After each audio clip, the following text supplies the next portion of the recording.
झिर झिर बोनिया हो,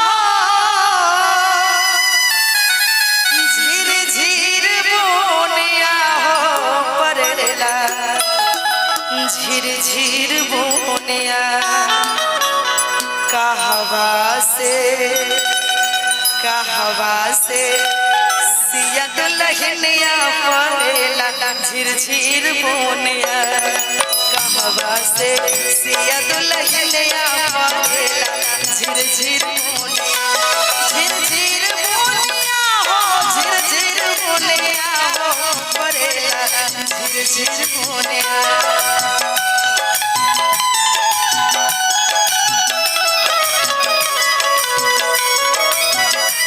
झिर झिर बोनिया हो, झिर झिर बोनिया हो परेला, झिर झिर बोनिया कहवा से सिया दुल्हनिया परेला, झिर झिर बोनिया कहवा से सिया दुल्हनिया परेला, झिर झिर बोनिया। बाबा धन्यवाद।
कहवा से सिया दुल्हनिया परेला, झिर झिर बोनिया कहवा से सिया दुल्हनिया परेला, झिर झिर बोनिया।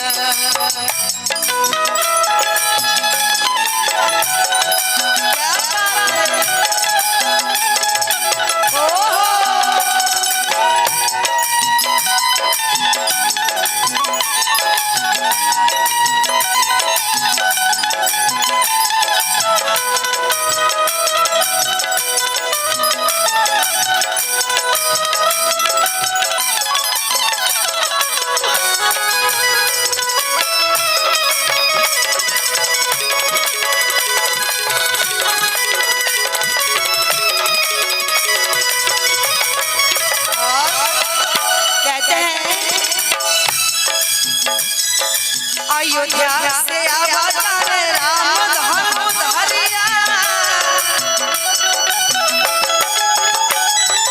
अयोध्या से अवतार राम धनु धरिया, अयोध्या से अवतार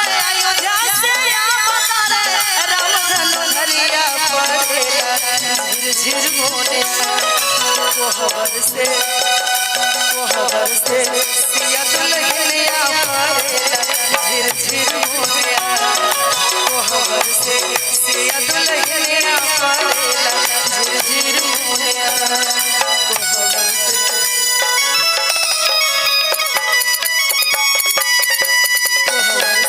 सिया दुल्हनिया परेला,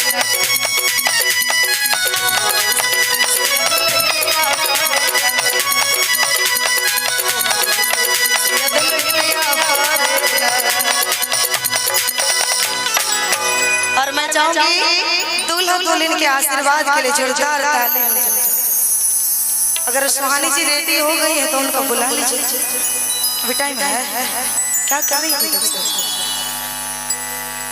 अच्छा चलिए बहुत खूब, एक जोरदार ताली चाहूंगा। और मैं चाहूंगी थोड़ा सा कष्ट एक बार और आप दोनों कर लीजिए। आइए भाभी जी, आप इधर आ जाइए, आइए थोड़ा सा कष्ट कर लीजिए मेरे लिए। आ जाइए हाँ जी आगे सर आइए।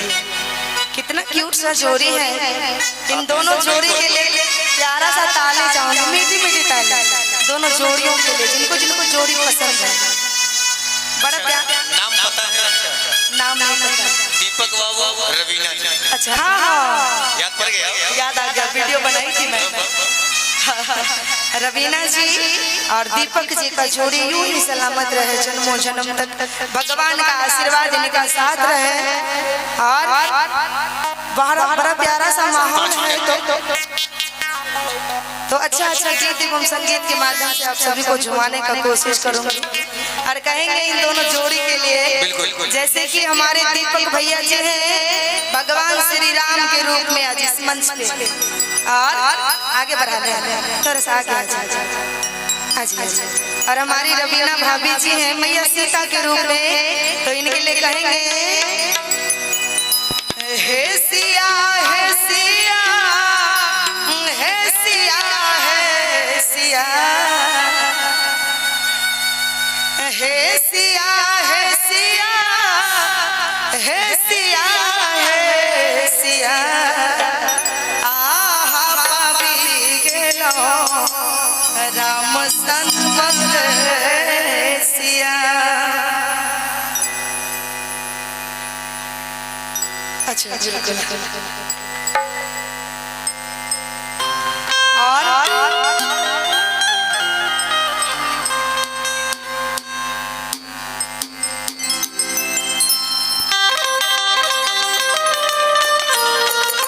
मीठी मीठी ताली हो जाए इधर से। जय हो। क्या बात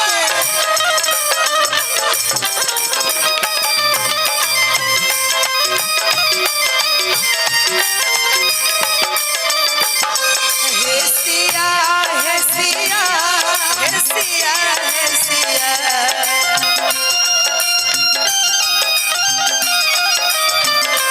हे सिया हे सिया हे सिया हे सिया आहा पावी गेलो राम सनवर सिया आहा पावी गेलो राम सनवर सिया।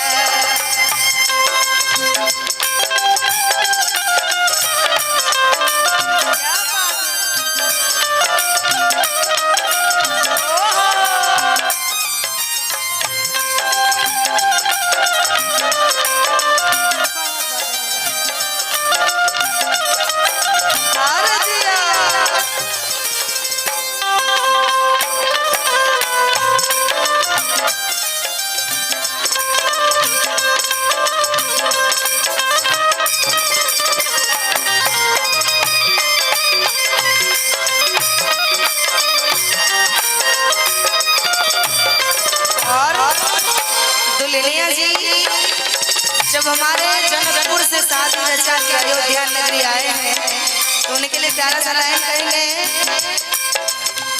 अयोध्या नगर सन ससुराया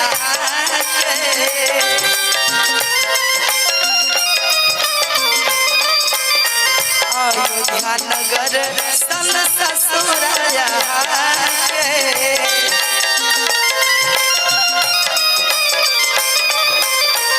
जनकपुरी नहीं हारा है सिया जनकपुरी नहीं हारा है सिया पावी गेलो राम सनवर सिया पावी गेलो राम सनवर सिया।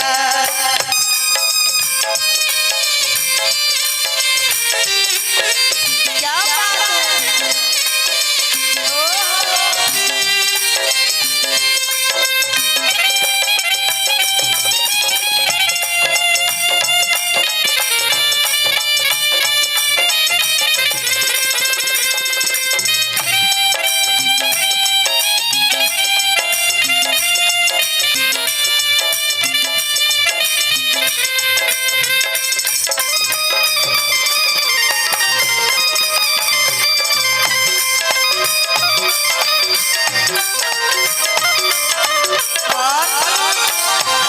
दुल्हनिया के ससुर जी के लिए कहेंगे राजा दशरथ सन ससुर जी आके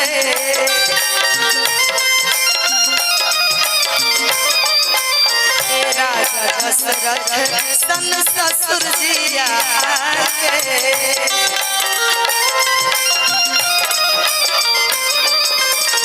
रानी कौशल्या सन सासु है सिया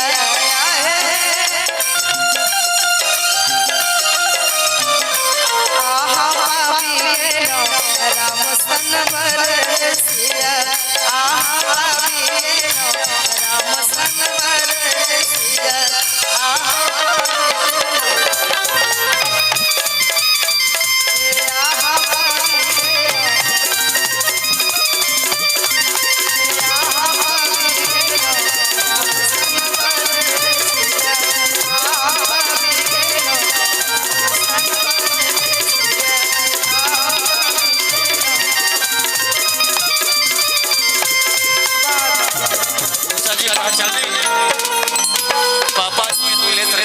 दूल्हा सरकार के पापा जी बहुत बहुत धन्यवाद, थैंक यू सो मच। और मैं चाहूंगी कि एक फूल हो जाए, गुलाब वाला तो अच्छा सम्मानित करना है ना। अच्छा गुलदस्ता मंगवा दीजिए, 2 फूल मंगवा दीजिए। हाँ हाँ 2 फूल मंगवाइए। 2 गाना के बाद सम्मानित का भी कार्यक्रम होगा, जैसा कि दूल्हा के पापा जी। अच्छा गुलदस्ता गया है ना सर, अंदर गया, 2 मंगवाइए, 2 गुलदस्ता।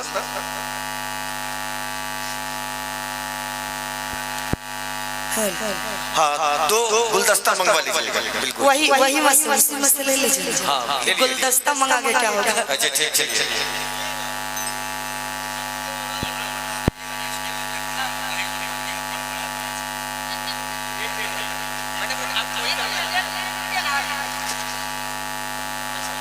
ला रहे हैं। अच्छा चलिए ठीक है, ठीक है।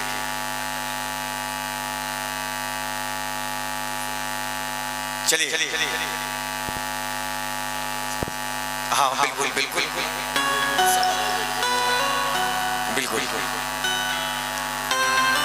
हार्दिक हार्दिक स्वागत, अभिनंदन। जितने भी अतिथिगण इस रिसेप्शन शिरोमणि के कार्यक्रम में आए हैं, हम उनका स्वागत करते हैं, हम उनका अभिनंदन करते हैं। दिल से अपने पूरी टीम की ओर से मैं स्वागत करना चाहूंगा। आइए एक बार फिर हमारे बीच उपस्थित हैं मैथिली की सुप्रसिद्ध लोक गायिका उषा यादव। आइए लेके चलते हैं हम तमाम सुनने वाले चाहने वाले श्रोताओं के बीच प्यारी सी खिदमत, प्यारी सी आवाज के साथ उपस्थित हैं उषा यादव जी। बहुत बहुत धन्यवाद।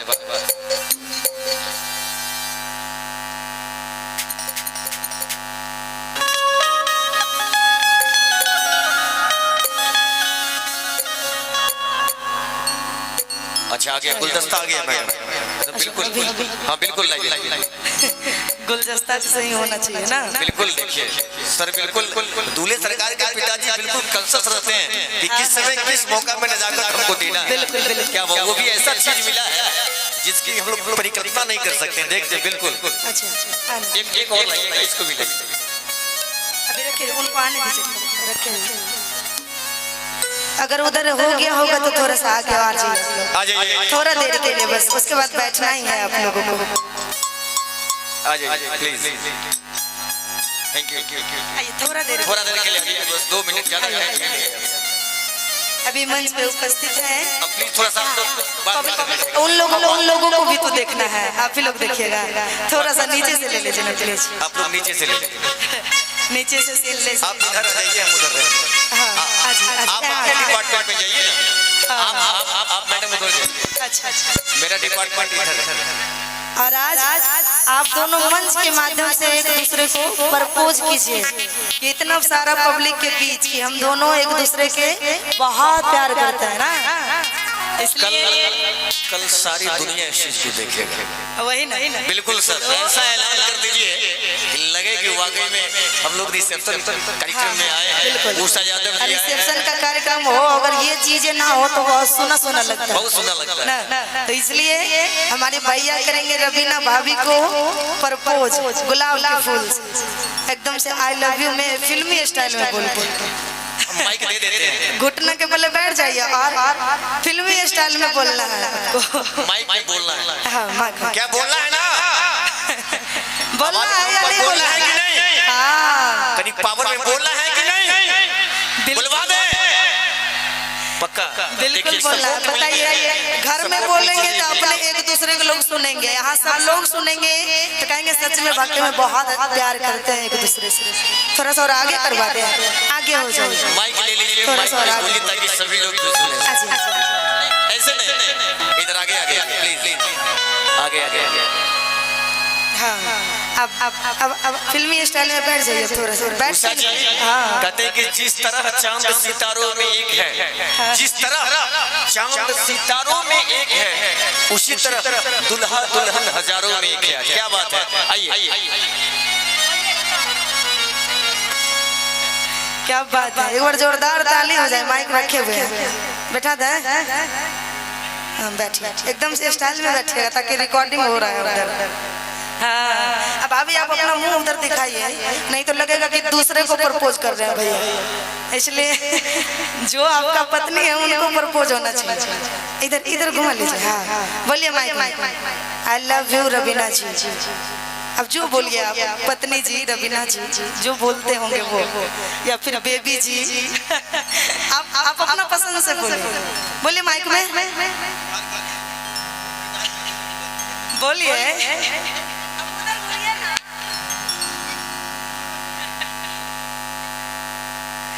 फूल है ना? हाँ फूल उठाइए। हाँ बोलिए, बोल के ऐसे नहीं पकड़ना है भाभी आपको, बिना बोले दे दीजिएगा। प्यार नहीं करते हैं, प्यार करते हैं तो बोलने में शर्माने में क्या बात है, बताइए जी। डर रहे हैं कहीं इनका गर्लफ्रेंड ना देख ले ना हो। बताइए घबरा रहे हैं, पत्नी के सामने घबराने का क्या बात है? नहीं बोले माइक में बोलिए, जोर से बोलिए प्लीज। एक बार बोल दीजिए भैया, तब भाभी से दुगुना जोर से बोलवाएंगे। बोलिए माइक।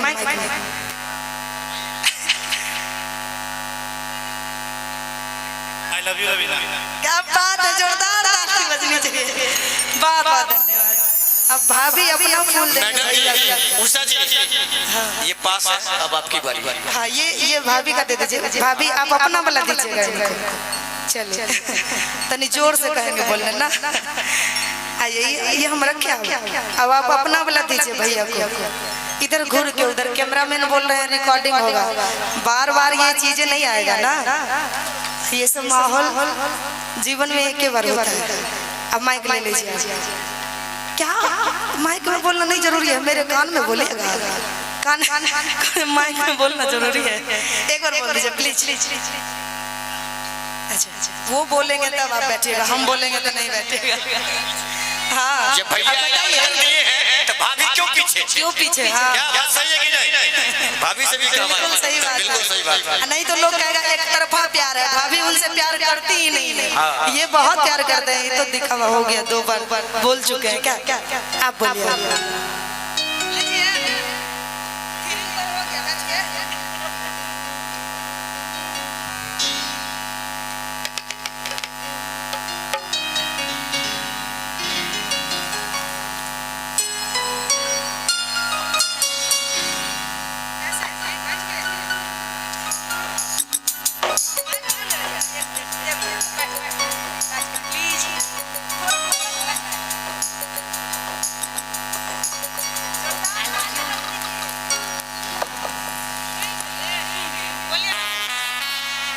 नहीं बोले, छोड़ दीजिए, शर्मा रही है। एक बार और, ये लोग नहीं मानेंगे, बोलवा के रहेंगे। देख रहे हैं ये लोग कर रहे हैं एक बार और, अब नहीं हुआ। आप अभी तक पास नहीं किए हैं वो लोग, फिर जब तक पास नहीं होइएगा जाने नहीं देंगे। बोल रहे हैं कि मुंह में माइक सटा के बोलिएगा तब आवाज आएगा ना। सपोर्ट सब लोग कर रहे हैं, सब लोग सोच रहे हैं। एक ताली हो जाए, ताली हो जाए। क्या बात, देखिए सभी लोग सपोर्ट कर रहे हैं, ताली हो जाए। क्या बात है,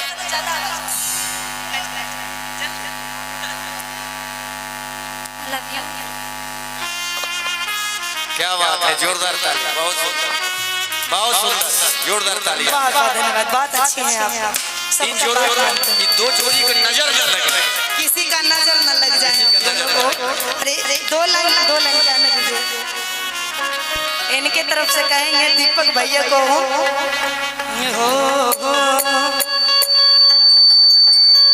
आई लव यू राजा, अरे आई love you Raja, I love you.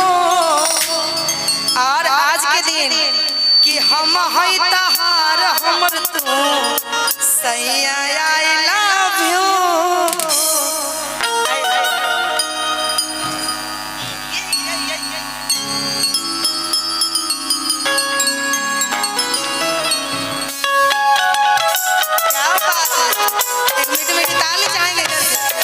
जितने लोग भाभी का सपोर्ट कर रहे हैं, क्या बात है।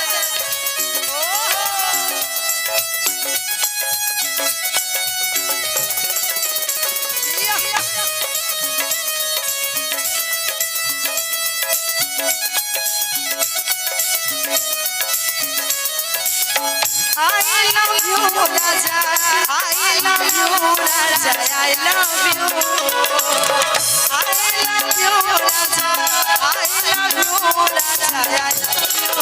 हम हई तहार हमर तू राजा, I love you।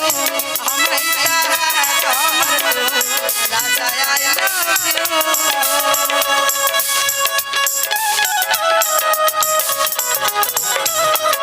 क्या बात है।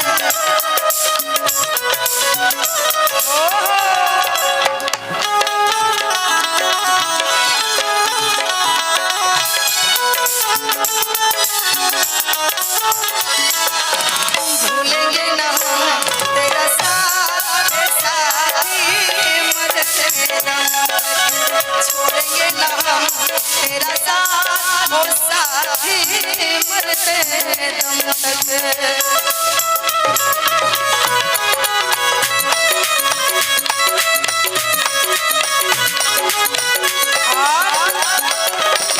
जब भाभी के तरफ से बोल ही दिए हैं तो एक बार भैया के तरफ से भी होना चाहिए ना। क्या बात। I love you Rani, I love you Rani, I love you।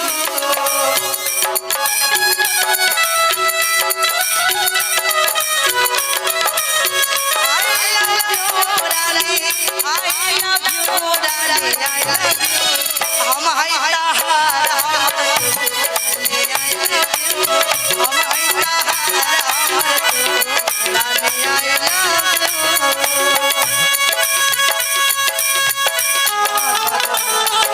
क्या बात है।